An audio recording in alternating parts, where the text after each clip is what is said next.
Mais um aí, ó. Mais um. Junto invertido, ó. Aí, ó. Que benção, que glória. Brincadeira não, cara. Não é brincadeira não. Essa benção aqui, ela vai assim, ó. Ela vai assim aqui, ó. Se inverter, o nome já diz aqui, é o top, que é o topo. Se você inverter, ela cabe. O carro liga, funciona, mas fica uma bateção absurda. E fica aí, ó. Tampa a furação do óleo. Cadê a furação do óleo aqui da lubrificação? Ó, cabeçote aqui desmontado. Não lubrifica. Não lubrifica. Não fica bom, não adianta, ó. Vou inverter de novo, ó, igual tava.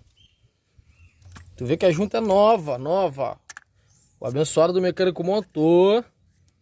Não finalizou o serviço, entregou para cliente o carro desmontado. E tava assim, o contrário, né, na verdade, com a junta invertida, tá vendo? Ela tem que estar assim, posição correta, né? Inverteu, vai tampar aqui a furação.